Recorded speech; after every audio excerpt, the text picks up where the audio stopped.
बिस्मिल्लाहिर्रहमानिर्रहीम। सर, पिछली वीडियोस में हमने ओवरऑल इनकम टैक्स की कंपटीशन का एक फॉर्मेट डिस्कस किया। उसके बाद पूरे इनकम टैक्स ऑर्डिनेंस का one of the important concept cover किया, that was tax regime under the income tax ordinance. अब हम फाइनली इनकम टैक्स ऑर्डिनेंस के सेक्शंस की तरफ आ रहे हैं और सबसे पहले हम इनकम टैक्स ऑर्डिनेंस का section 4 that is charging section of income tax ordinance को देख रहे हैं। देखिए, चार्जिंग सेक्शन की इंपॉर्टेंस, चार्जिंग सेक्शन की रेलेवेंस इस तरह से है कि ये charging section income tax ordinance का दिल है या इनकम टैक्स ऑर्डिनेंस का रू है। कोई भी टैक्स लॉ, चाहे इनकम टैक्स लॉ हो, चाहे सेल्स टैक्स लॉ हो, चाहे फेडरल एक्साइज लॉ हो, चाहे कोई भी टैक्स लॉ, हर टैक्स लॉ में एक सेक्शन ऐसा होता है जिसे चार्जिंग सेक्शन की रेलेवेंस या चार्जिंग सेक्शन का स्टेटस दिया जाता है और ये सेक्शन हर टैक्स लॉ में मौजूद होगा। बेसिकली किसी भी टैक्स लॉ का जो चार्जिंग सेक्शन है वो इस सेक्शन का कल्ब या दिल का रोल रखता है, या आप यूं कह ले कि पूरे टैक्स लॉ में जो चार्जिंग सेक्शन है ना, वो चार्जिंग सेक्शन उस रेलेवेंट टैक्स लॉ की रू का रोल प्ले कर रहा है। इस वजह से कि चार्जिंग सेक्शन बेसिकली वो ऑथोरिटेटिव सेक्शन है जो कि टैक्स लॉस के डिफरेंट सेक्शन को ये अथॉरिटी, ये पावर देता है कि वो डिफरेंट तरह के टैक्सेस इंपोज कर सके। इनकम टैक्स ऑर्डिनेंस का चार्जिंग सेक्शन सेक्शन 4 है और ये सेक्शन पूरे इनकम टैक्स ऑर्डिनेंस को ये अथॉरिटी देता है, ये पावर देता है कि हम डिफरेंट तरह के इनकम के ऊपर टैक्स लगा सके। मैंने आपके सामने चार्जिंग सेक्शन सेक्शन 4 की एक्चुअल वर्डिंग्स नहीं बल्कि समराइज वर्डिंग्स आपके सामने लिखी है कुछ टर्म्स को एक्सप्लेन करने के लिए। इनकम टैक्स ऑर्डिनेंस का चार्जिंग सेक्शन कहता है tax shall be imposed on every person, tax shall be imposed on every person having income for the year, tax shall be imposed on every person having income for the year। अब बजाय तो lemon term में बड़ा simple सा section है, बजाय तो lemon term में अगर हम इसको पढ़े तो समझ आता है कि भाई हर बंदा जो कि एक साल में इनकम कमा रहा है उसके ऊपर टैक्स लगेगा। लेकिन अगर हम इस सेक्शन का थोड़ा डिटेल पोस्टमार्टम करें ना, तो हमारे सामने चार इंपॉर्टेंट टर्म्स निकल कर आती है। Number one, what is tax. Number two, what is the concept of person? Number three, what is the concept of year? And number three, what is the concept of income? And number four, what is year? Basically बजाय तो ये charging section बड़ा simple सा है, लेकिन अगर आप इसका थोड़ा डिटेल पोस्टमार्टम करो तो इस चार्जिंग सेक्शन से हमारे सामने चार इंपॉर्टेंट टर्म्स निकल कर आती है। सबसे पहले हमें टैक्स की डेफिनेशन देखना है कि इनकम टैक्स लॉ में टैक्स का क्या मतलब है। उसके बाद हमें इनकम की डेफिनेशन को देखना है कि इनकम टैक्स लॉ की नजर में इनकम कहते किसको है। फिर हमने पर्सन का कॉन्सेप्ट देखना है कि टैक्स लॉ की नजर में कौन कौन लोग पर्सन हैं। और फिर हम टैक्स ईयर का कॉन्सेप्ट देख रहे होंगे कि टैक्स का अकाउंटिंग, टैक्स का रिपोर्टिंग पीरियड किस तरह से लॉ में डिफाइन किया गया है। तो मैंने आपके सामने चार्जिंग सेक्शन की लीगल वर्डिंग्स नहीं बल्कि समराइज वर्डिंग्स लिखी है जो कि कहता है tax shall be imposed on every person having income for the year. और इस चार्जिंग सेक्शन से मेरे पास चार बेसिक टर्म्स निकल कर आती है जिनका मतलब समझना काफी ज्यादा जरूरी है ताकि हम अपने टैक्स के कोर्स को आगे ले जा सके। तो सबसे पहले हम टैक्स और इनकम की डेफिनेशन देखते हैं। टैक्स की डेफिनेशन इनकम टैक्स ऑर्डिनेंस के सेक्शन 2 क्लॉज 63 और इनकम की डेफिनेशन इनकम टैक्स ऑर्डिनेंस के सेक्शन 2 क्लॉज 29 में दी हुई है। मैंने आपसे डेफिनेशंस की वीडियो में आपसे डिस्कस किया था कि वो चीजें जो कि इनकम टैक्स लॉ में डिफाइंड है, वो चीजें जो कि इनकम टैक्स लॉ में डिफाइंड है और इनकम टैक्स लॉ के सेक्शन 2 में डिफाइंड है। इसका मतलब है कि इन डेफिनेशंस की application for the purpose of entire income tax ordinance है। यानी कि इस स्लाइड में, इस प्रेजेंटेशन में जो मैं टैक्स की और इनकम की डेफिनेशन देखूंगा, ये definition for the purpose of entire ordinance है। पूरे इनकम टैक्स ऑर्डिनेंस में जहां जहां टैक्स का लफ्ज इस्तेमाल होगा, पूरे इनकम टैक्स ऑर्डिनेंस में जहां जहां इनकम का लफ्ज इस्तेमाल होगा, हम सेक्शन 2 की इन डेफिनेशंस को रेफर कर रहे होंगे। तो सबसे पहले टैक्स की डेफिनेशन रीड करता है। कहता है tax means any tax imposed under chapter 2, that is charge of tax, and includes any penalty, fee or other charges or any sum or amount leviable or payable under the income tax ordinance। पहले तो मैंने tax की definition को देखा तो tax की definition means के लफ्ज से स्टार्ट हो रही है और इंक्लूड्स का लफ्ज भी आ रहा है, यानी कि ये टैक्स की डेफिनेशन एक हाइब्रिड डेफिनेशन है। अब हाइब्रिड डेफिनेशन के केस में टैक्स का कॉमन डिक्शनरी में क्या मतलब है उसको देखने की जरूरत नहीं है, बस लॉ मेकर ने जो डेफिनेशन प्रोवाइड कर दी यही डेफिनेशन हमारे लिए रेलेवेंट कंसिडर की जाएगी।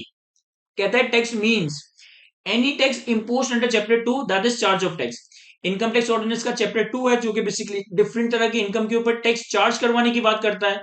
तो पहले तो टैक्स की डेफिनेशन में कहता है कि वो सारी चीजें, वो सारे टैक्सेस जो कि इनकम टैक्स ऑर्डिनेंस के चैप्टर 2 के तहत चार्ज किए गए वो टैक्स है।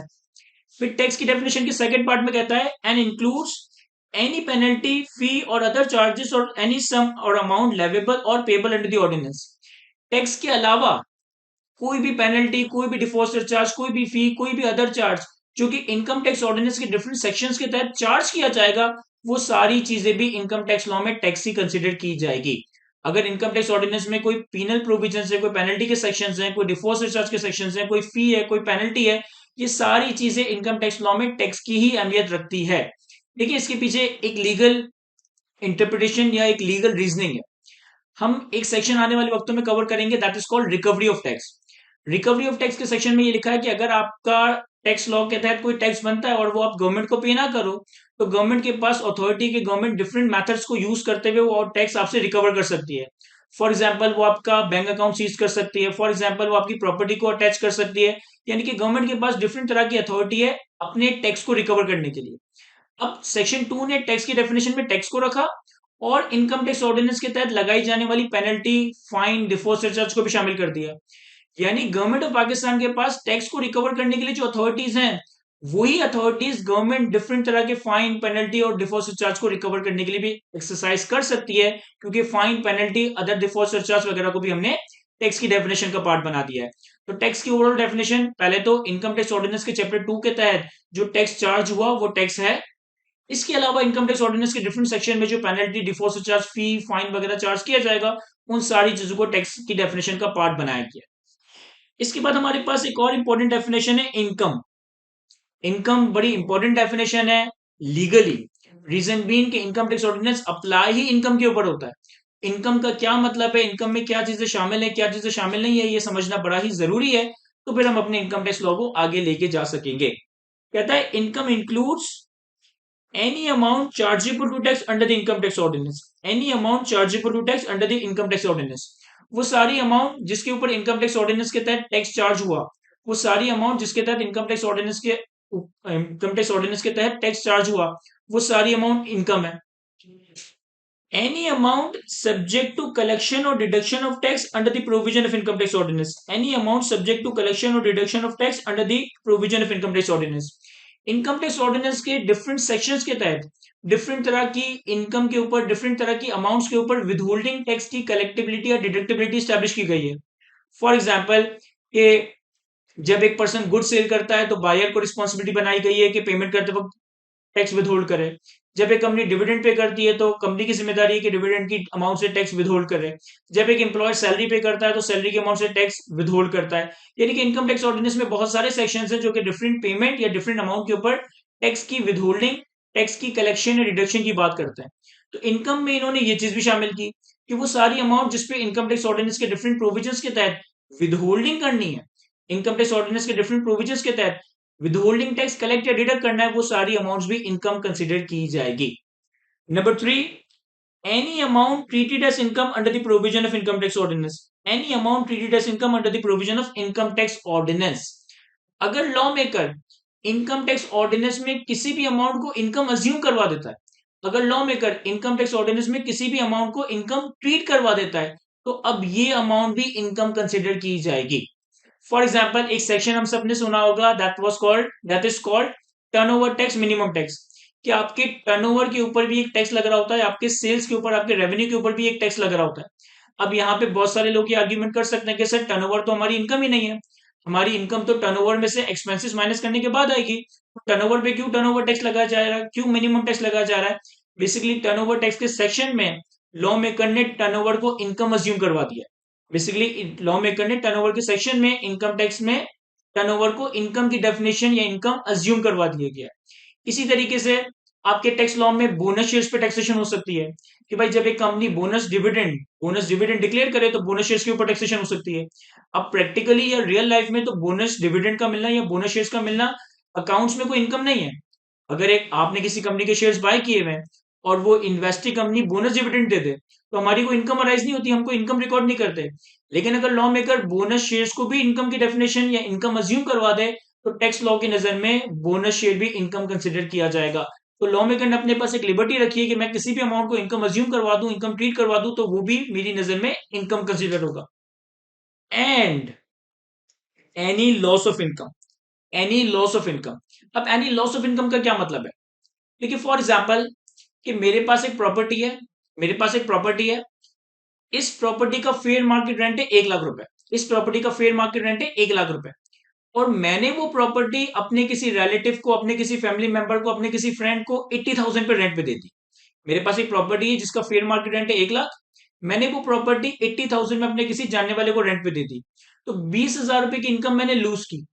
लॉ मेकर ये कहता है कि अगर आप फेयर मार्केट से कम इनकम कमा रहे हो, अगर आप फेयर मार्केट से कम इनकम कमा रहे हो, मेरे पास एक प्रॉपर्टी थी जिसका फेयर मार्केट रेंट 1 लाख था, मैंने अपने जानने वाले को वो प्रॉपर्टी 80,000 रुपए किराए पे दे दी, तो ये जो 20,000 रुपए की मैंने इनकम लूज की ना, ये जो 20,000 रुपए मैंने इनकम का लॉस किया, लॉ की नजर में ये भी इनकम समझा जाएगा और मुझे पूरी 1 लाख की अमाउंट पे टैक्स पे करना पड़ेगा। तो वो सारे अमाउंट जो कि इनकम टैक्स ऑर्डिनेंस के तहत चार्जेबल टू टैक्स है वो इनकम है, वो सारी अमाउंट जिसपे इनकम टैक्स ऑर्डिनेंस के डिफरेंट सेक्शंस के तहत विद होल्डिंग की जाती है वो भी इनकम है, वो सारी अमाउंट जिसे लॉ मेकर ने इनकम अज्यूम करवा दिया, इनकम ट्रीट करवा दिया, वो भी इनकम है, और वो सारी इनकम जो आप लूज कर रहे हो किसी भी रीजन की वजह से, ये लॉस ऑफ इनकम भी आपके लिए इनकम कंसिडर किया जाएगा। अच्छा, फिर अगर आप इनकम की डेफिनेशन पे गौर करो, इनकम की डेफिनेशन स्टार्ट हो रही है इनकम इंक्लूड्स, यानी कि ये एक इंक्लूसिव डेफिनेशन है। इंक्लूसिव डेफिनेशन का मतलब है कि जो चीजें हमारे पास रियल लाइफ में कॉमन डिक्शनरी में इनकम है वो तो इनकम है ही, और ये चार चीजें लॉ मेकर ने अपनी क्लैरिफिकेशन के लिए, अपनी क्लैरिटी के लिए, या अपनी अथॉरिटी के लिए, अपनी लिबर्टी के लिए इनकम की डेफिनेशन का पार्ट बना दिया। जो चीजें रियल लाइफ में इनकम है वो इनकम है, और ये चार चीजें लॉ मेकर ने इनकम की डेफिनेशन का पार्ट बना दिया है। तो आज की इस वीडियो में हमने इनकम टैक्स ऑर्डिनेंस का चार्जिंग सेक्शन और टैक्स और इनकम की डेफिनेशन देखी। आज की वीडियो को यहीं तक रखते हैं। Thank you.